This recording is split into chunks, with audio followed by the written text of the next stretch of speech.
Difference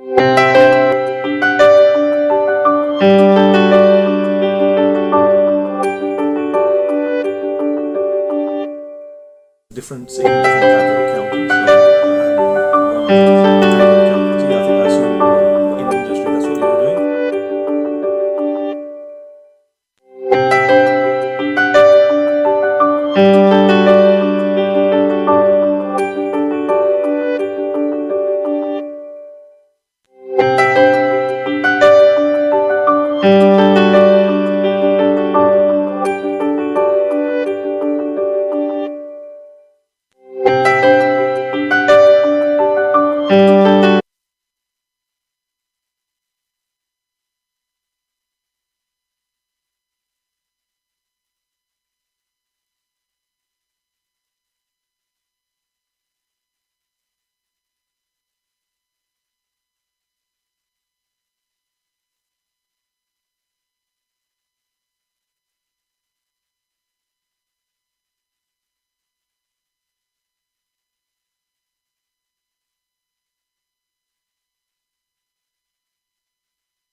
Hearing, people Yeah. who are coming to us are saying they don't get that time with an accountant. Yeah. That everything's done by somebody junior, an apprentice, or somebody who's Well, not been there long. an accountant, in my opinion, should be more than an accountant, more than just crunching the numbers. Maybe some business advice also, Yes. because you're not business.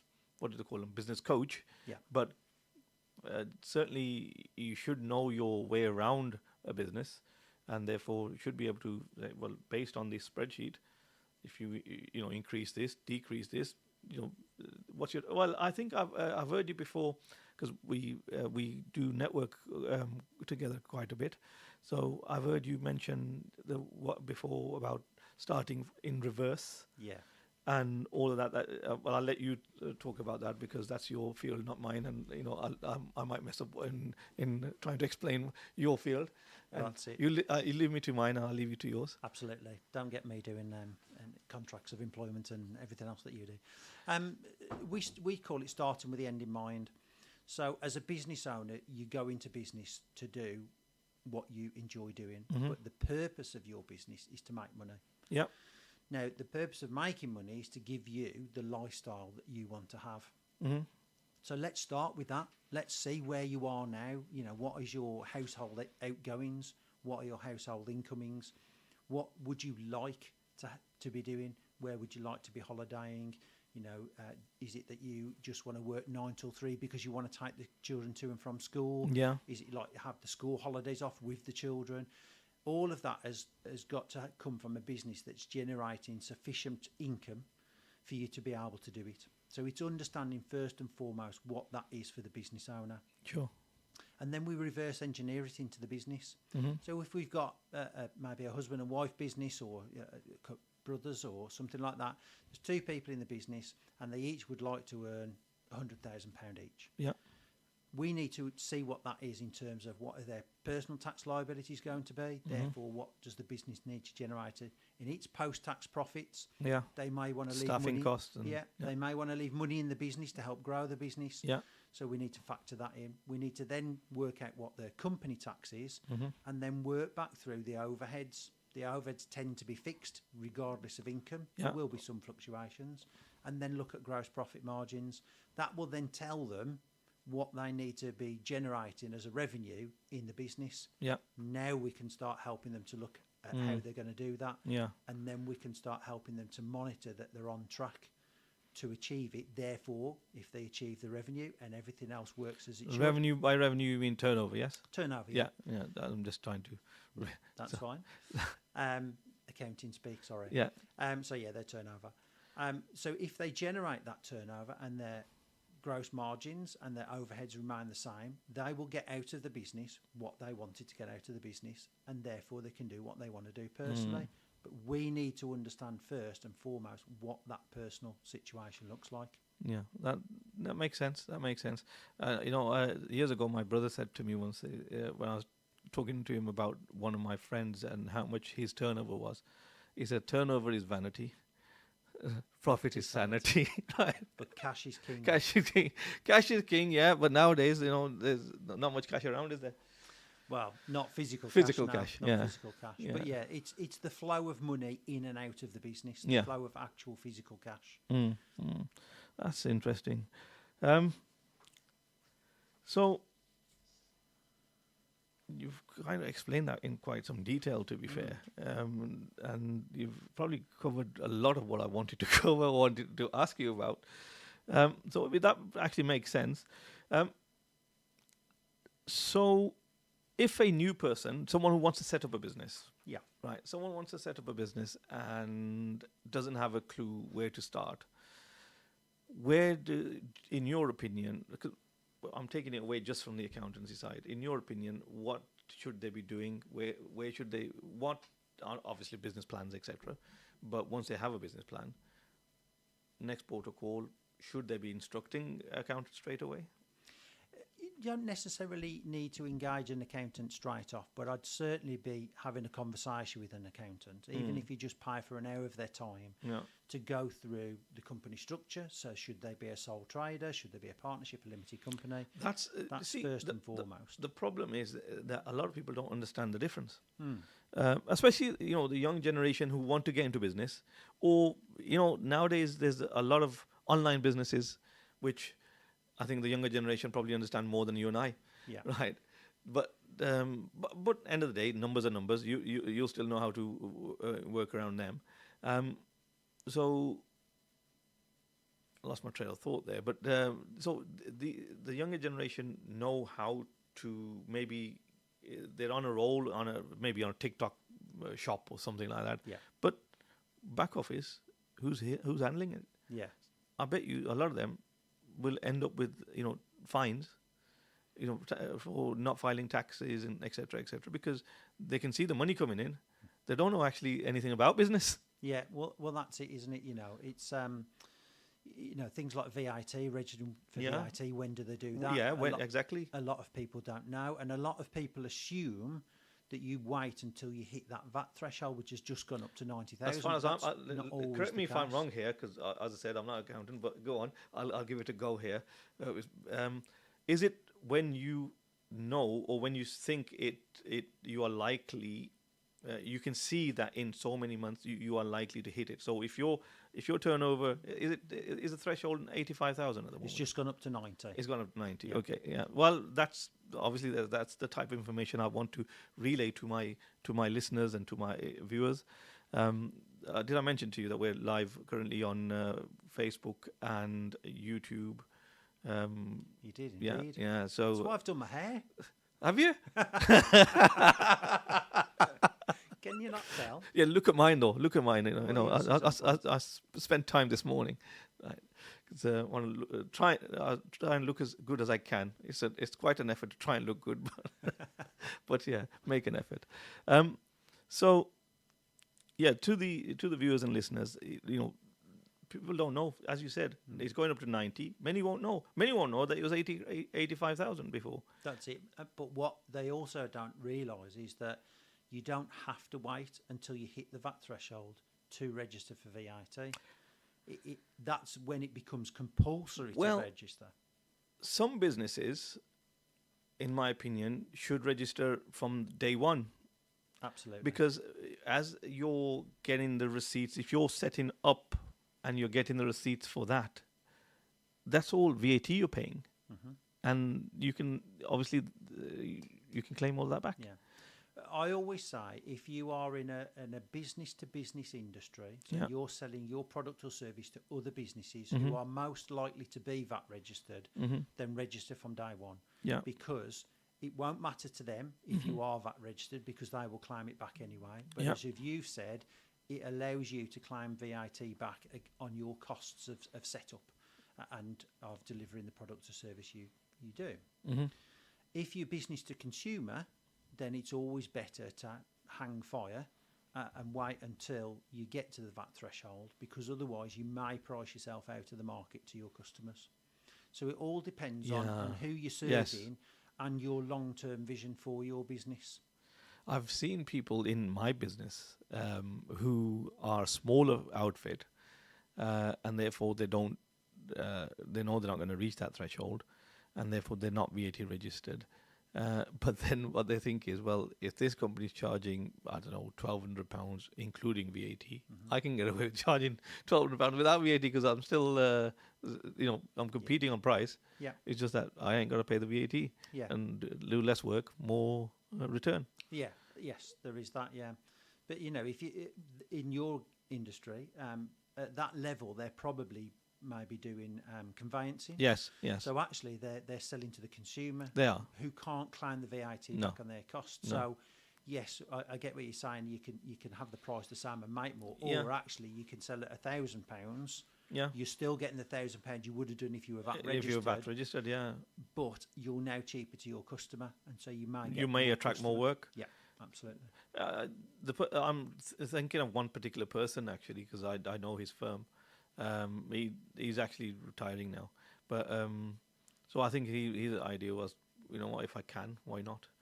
I don't need to go any cheaper. I don't need to attract any more work because I've got more than enough work that I want to. So you're just thinking, well, if I think his target was probably about 50k in a year, so he wasn't bothered. Yeah. If we get 50 matters, job done. Yeah. I don't need to go wild. He didn't ever have a secretary or anything, just him on his own. Yeah. And that's it. It's all about understanding what the business makeup is, what your plans are for the future, who you serve, what your industry is. Well, whereas industries such as, I don't know, takeaways, a lot of our listeners would be in that type of business, restaurants, takeaways, and shops, etc. As well as actually demographically, I'd say maybe a lot of would be taxi and Uber drivers as well. Yeah. Taxi and Uber drivers, I assume it's to consumer, so that Uber probably sets anyway. So is VAT applicable on taxis? I don't think so. Public transport, it definitely isn't. Taxis are different. Taxis are VATable. Oh, I've yet to come across a taxi company that's. I tell a lie. It may well be with Uber. They're all individual drivers. Yes, aren't they? they are. Yeah, so they're like consultants. Yes, so they probably are below the threshold for VAT individually. Whereas a taxi company that runs multiple vehicles. But Uber itself may well be then. Yes.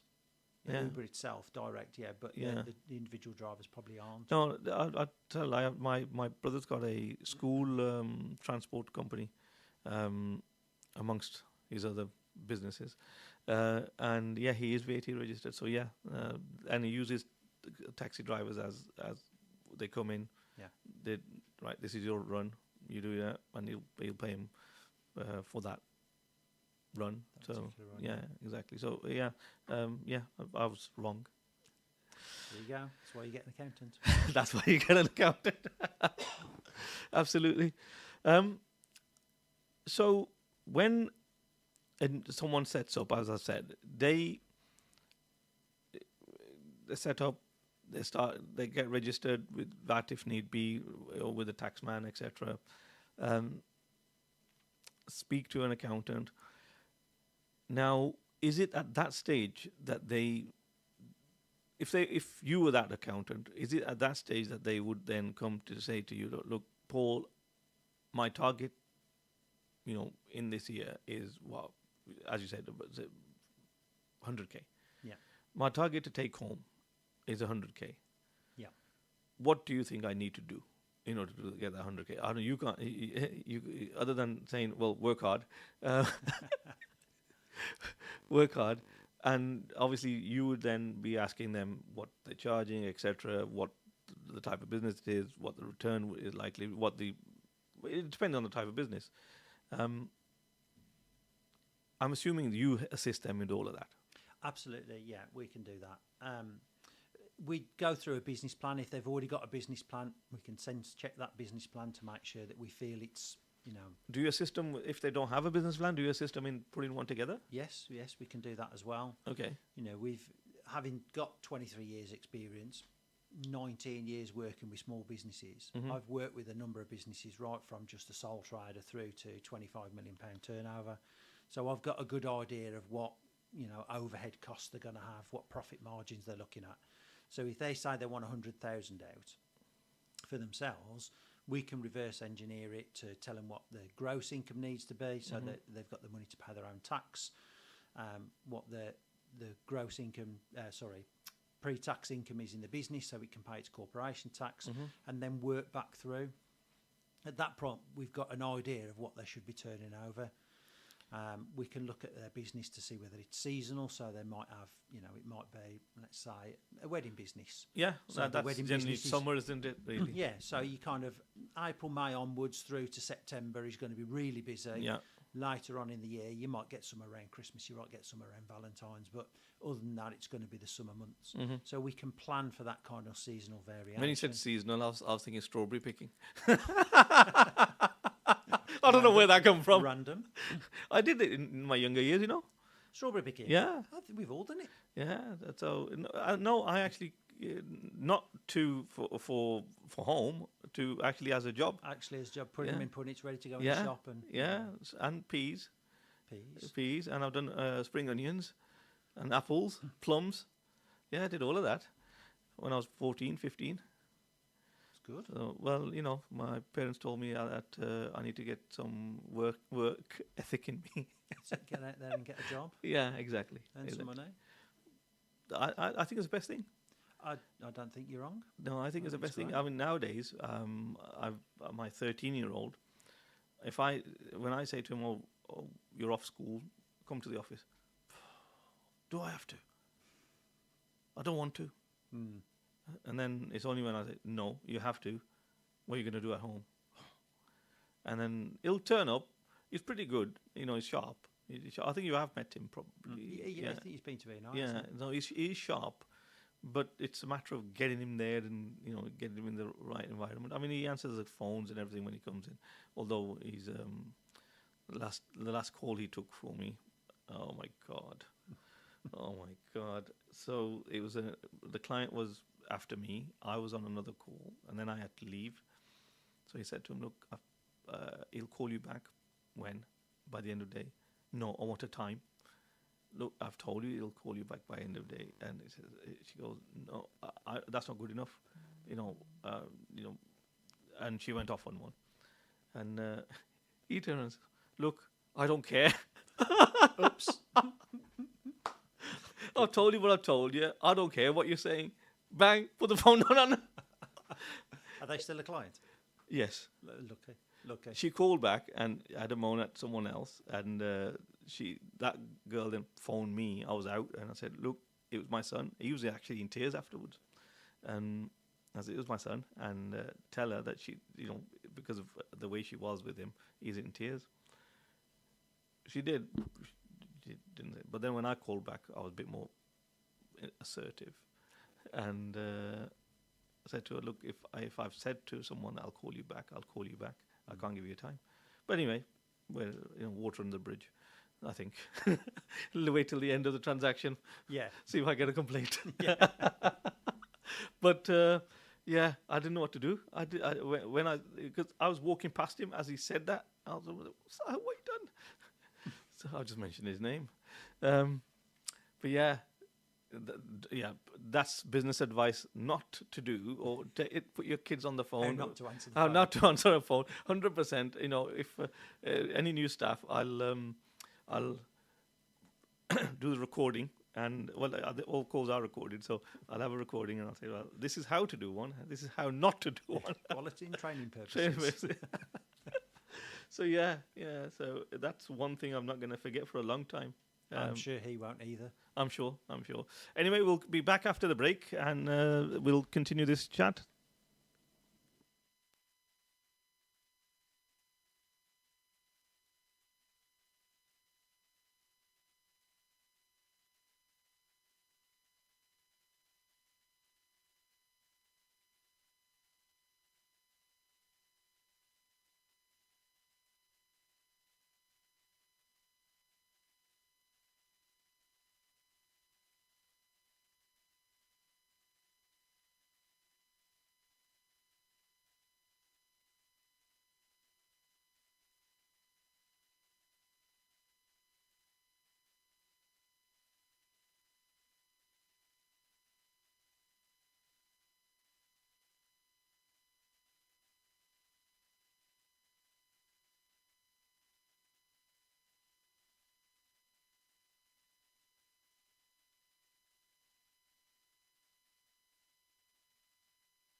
Assalamu alaikum. Welcome back after the break. My name's Ajaz, and I'm here with the Legal and Business Show.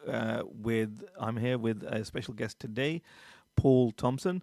Paul is a local accountant. We the last 35 minutes or so we've been chatting about what he does and how he can add value to people's businesses, how and also what new business owners should be doing, how they can. What they should be doing when they are looking to set up, whether they should be registering for VAT or not. So it's been quite insightful, to be fair. Now, if anyone has any questions for Paul or myself, we are welcome to dial in to the studio. The number is 01902 972 150, or you can always WhatsApp your question to us on 07440 420 432, where I'm sure Paul's more than willing to answer any questions. He can't give specific advice, but we can definitely give you guidance. We can indeed. Yeah. So for specific advice, feel free to contact Paul afterwards. But as I said, he can't give specific advice on the radio. Now, Paul, as I was discussing before we went into the break, new setups. There's I was approached by a young lad only just before Ramadan, which I don't know whether I've told you, but Ramadan's coming to an end possibly tonight. For some, definitely tonight. For some, possibly tonight. So Eid is likely to be tomorrow. I think more than likely it is tomorrow. New moon, I think, will be seen tonight, and therefore Eid will be tomorrow. So we, I went off track to there, and therefore, my Ramadan and not eating, no drink water, I think it's getting to me. As I said, new businesses, when they're setting up, sometimes finances is an issue. Yes.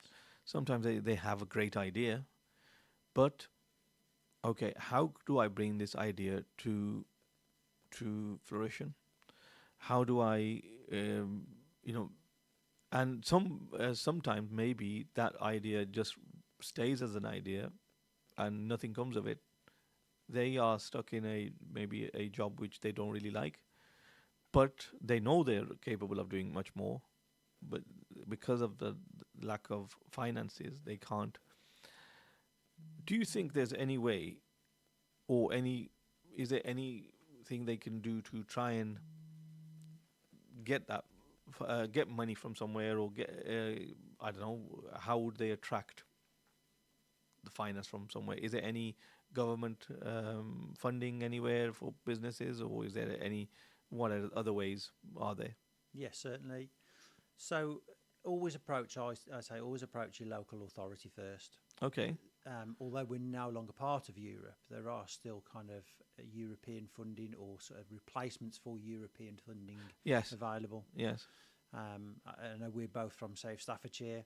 And in South Staffordshire, there is a Strive for Success programme that's run. You can do that, which is a full day and a half day, about 6 weeks apart, where they can help you plan your business. And at the end of it, you can actually apply for funding to help you with your business. And I think that it's something 60 or 70% funded. Wow. So a large chunk of costs that you might need to have for setup can be covered by this funding. Okay. There's also funding for, if you wanted to take on a member of staff, so you can get some HR advice and that kind of thing. So there is stuff available, and it will vary from authority to authority. I was speaking to another one of our networking colleagues, Johnny Thiemans, who is a business coach. Yes. I don't know whether he likes to be called a business coach per se, but business consultant. Consultant, okay, okay. So, but I'll stick to coach because it's easier. So I think I was speaking to him, and in fact, after that, I was reading somewhere online, and his name came up actually. He actually associates with a few councils, Yes. including South Staffs, Yeah. including Dudley. I'm not sure about Wolverhampton. Telford and Wrekin's another Telford one. I think he Reekin, does, yeah. So, and he helps businesses, new businesses, I suppose, with their planning, with their in order to obtain funding from the councils as well. Yeah. So, guiding them in as to what they should be doing and how they should be doing it. So, business coaches are also worth approaching for that type of thing, I suppose. They are indeed, yeah. And Johnny's a great business coach, and he's got a team around him as well of other coaches. Yeah. And that there are other ones about, and speak to them and have a chat with them and see who you gel with the most and who can help you. Well, But, you've hit the nail on the head there when you said who you gel with. For me, that's definitely something that someone should consider. It's just like going into business. Now, I could go into business with you tomorrow, right? But we may not get on. True. So we may both have an idea. We may both want to set up some business, but doesn't mean that we'll get on. So, thank you very much, Cal. Right. So, doesn't mean we'll get on. Doesn't mean that that business will then thrive, because if you're not getting on with your business partner, or you don't see eye to eye with a business coach, Yeah. on the same thing. So, if a business coach, you think, oh, he's chatting rubbish, right? Well saved. Yeah. If that's how you feel about your business coach, then there's no point you having that person as a coach, is there? And same with your accountant. I think you need to be on a level with them. They need to trust you. You need to trust them. Businesses that run on trust. A lot of business runs on trust. Employees. So if I'm sitting here today, obviously both of us own our businesses. If I'm sitting here today, I know my offices are running in the background. It's not closed. People are there running it. That's I'm doing on trust. I know I don't have to be there all the time. Yeah. At least I hope I don't. Right. So the same with business partners. Same with anyone that you deal with in business. If there's no trust, then there's no point associated with them. So if you want an accountant, make sure he's someone you can trust. Make sure someone. And how will you trust your accountant if you know that they've got your best interest at heart? Yes. That's how you certainly me. Now, I wouldn't, if my brother was not doing my accounts, I would not hesitate to actually come to you, because I know, I've known you for about a couple of years now. Yeah. So, and I know how you work. Yeah. I know the way you treat your clients and what you expect of your clients as well. It's not a matter of what they expect of you; it's what you expect of them. And to be fair, someone like me, I'm quite chilled, laid back. But what I then like is to have very organized people around me. Yeah. Right. I'm chilled and laid back until things go wrong. Yeah. Then I'm like, what's going on? Yeah. So, and I know you're very organized. Yes. Right, I know you're very organized, and I can tell from our weekly meetings how you're chairing the meetings as well. So I can tell that you are organized. I can tell the type of accountant you would be, and that's a proactive one, which I think we don't get many of. No. Now, so as I said, if I wasn't getting my accounting service for free, then I wouldn't think twice. Yeah. Yeah. Actually, I might surprise you. I'm actually not very organised. It's your wife? No. Oh, but okay. I've put the systems and processes in place to make sure that nothing ever gets missed. So we've got software in place. Well, clearly that you're tells us organised what we've enough got to do that. Yes, but the only because I know that actually if I didn't, I'd have scraps of paper here and there on the desk going, I've got to do this, I've got to do this. Yeah. Whereas I've got a piece of software that goes, these are today's jobs. This is what needs doing today. Yeah. This is what needs doing this week. This is what needs doing this month. Yeah. So we know that everything's in place and he's going to run like clockwork. Like clockwork. And it does. Yeah. We have never filed anything late for a client. but that's because we don't work to the deadline set Well, by HMRC. that's one thing I've heard you say time and time again, that you don't actually you try. For instance, 31st of January. Yeah. January for accountants is, especially the last week. It's you can't get them on the phone. No. No way. Well, I've worked for that accountant. So Yeah. I've worked for two, as I said earlier, I've worked for two different accountants prior to setting up on my own. And we were that accountant that would have 350, 400 tax returns out of 650, 700 Yeah. due in January. Mm. So that means we're doing 10 to 15 tax returns every single day for the entirety of January. Mm-hmm. And I said I would never do that ever again when I left that place. And we don't. Our director-only tax returns we try to get done by June, Yeah. and our non-director tax-only clients we try to get done by the end of July, maybe into August. Then it just leaves the odd one or two that might be a bit late, and there's never a stress. Or we get a new client that comes on board because it hasn't been done. So really, January, whereas all the other accountants, are pulling their hair out, you can go on holiday. I'm sat on my feet up on the desk. So It's great. what that also means that there's scope for you to take on more work there then. Absolutely, and Yeah. that's the other reason, is because we know we will always pick up a handful of clients. In January you will, because a lot of accountants will turn around and say, I haven't got the time for it, I'm going to be late. Yeah, I know people whose accounts have been filed late because their accountants just not at the time. Yeah. There's not enough hours in the day for them because they've left everything till January. yeah, And I suppose that's where you benefit, because you say, well, I've got time. yeah. And that's why I say we don't work to the deadline set by HMRC. So instead of, the VAT is due a month and a week after the end of the VAT quarter, we're not leaving it till that last week. We're doing it within each month building up to it, and we're done by the end of the second week after. So they're getting 3 weeks before it's due to be filed, and it's all done and dusted. Same with accounts. Company accounts have got 9 months to file them. We've got them drafted within 60 days. So we've got 7 months before it's due to be filed. So there's never a rush. Nothing's ever a surprise, and it always gets done in plenty of time. Well, I said I get mine done for free. Sometimes at midnight, the night they're due, that's when it gets done. So, and my heart's like, you're gonna cost me today. You're gonna cost me. I'm gonna get a fine. I'm gonna get a fine. But it always gets done. It gets done. It gets done. But yeah. Sometimes I do feel that I wish he'd be, doing a bit earlier.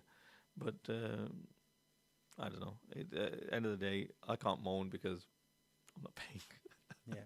So if you're listening now, Jazz's brother, Yeah. you'd like him done a bit earlier. Yeah, well, to be fair, I think not last week or the week before. He tunes in later at night, so he'll while working, he'll just tune in and listen to it. Because I was talking about mortgages, etc. And I don't know whether you know much about Islam, but mortgages are technically interest is haram. Haram meaning not permissible. So we're not supposed to be either receiving or paying interest. Right. As Muslims. So, and I was talking about property investment and refinancing properties and using that money and then refinancing again and using that money and refinancing again. So I was giving advice on property investment. And so he messaged me and said, hey Jazz, what's this you're talking about on the Islamic channel that you're on a radio show on? So, I was asked a question by my guest at the time, and he wanted to know how to invest 100 grand, and I told him how. So anyway, so yeah, he does tune in sometimes. So Mac, apologies, I'm only joking. You can carry on filing them when you want. So moving swiftly on. So these grants, etc. Other than grants, there's a lot of institutions and people out there who are so-called investors, like the sharks or the dragon. The sharks is the American one, isn't it? It is, yeah. Yeah, sharks and Dragons Den we have, and then you got angels of some sort. I don't know what they call them. Angel Angel investors. investors. There's a variety Yeah, of yeah. different So ones. that type, but it's the same thing, different label. Um, um, so there's a lot of people out there who have the money and are willing to invest in businesses. Um, won't want to put the time and effort into the business because they've got the money, they've made the money, but they're happy to help people. A, help people grow, and B, obviously they want a return. Yes. I suppose that's another alternative as well, isn't it? If someone's got the ideas but they can't, you know, they don't have the finances for that, I suppose they can approach such companies with their business plan. Yeah, Uh, they're going to want, as you just said, they're going to want to see a business plan. They probably want to have a conversation with you to see what your ideas and thoughts, your experiences may be, and to decide whether it's a good investment for them. You know, if they think there's going to be a return on that investment. Yeah, no businessman's going to put money into something that they're not going to get anything out of. So they want to be sure that a you are who you say you are, and you are the person that can deliver on. Yeah, you may have an idea, but how are you going to do it? So you can deliver, and B, I suppose, when you can deliver, what will the return be? Yeah, How good an idea is it? yeah. I suppose they're looking for a business that can scale and scale quite quickly, maybe as well, so they get a quick return on that investment. It depends whether they see it as a short term, quick turnaround, or whether they're actually in it for a longer game. 5, maybe 10 years. Yeah. That they get their investment back. You see it on Dragons Den. You mentioned Dragons Den, and you see that sometimes they want a high percentage, but actually they're willing, once that initial investment has been repaid, they're willing to reduce lower it. that. Yeah. So they get a long-term residual Yeah. income from it, but their investment is paid back quite quickly. And the advantage of people like that, I suppose, is they're likely to have contacts, Yeah.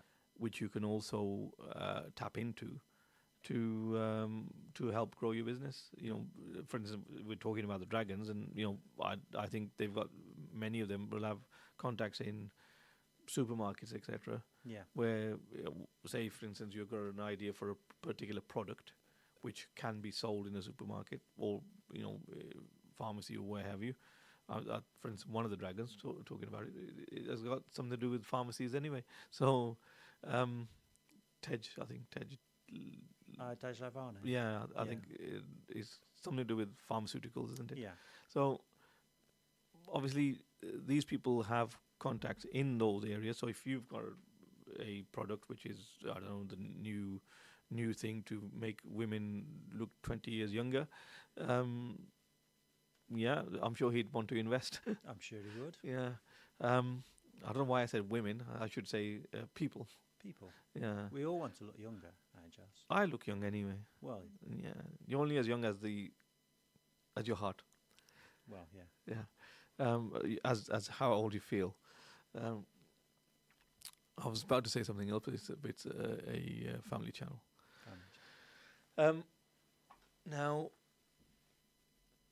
so that's one way of people raising funds, raising capital for business. Another way, as we said, was grants. Another way is maybe loans from family, loans from banks, etc. But again, even then, they would want to see your business plan. So key to it all Is a business plan. is a business plan. Yeah. Now, recently I came across a business plan. Someone wanted me to, I can't name any names, but someone wanted me to invest some in a business with them. I said, right, I'll entertain it, but I sat him down and said, right, I want a detailed business plan. If without a detailed business plan, I'm not investing. Month and a half later, I get something sent across to me. I look at it and I said, what is this? I asked for a business plan. Yeah, it's a business plan. I was, where? Can't you see the numbers? I said, yeah, but I could have put any number on the piece of paper. What's behind it? Yes. Well, It's where going to do have some substance. yeah, To it. where do the numbers come from? Yeah. Now, this is how much you're going to sell, or this is how much you're going to make. But okay, do you know you're going to make that? How much are you going to buy for? What's the profit? margin? How much are you profit are you adding onto it?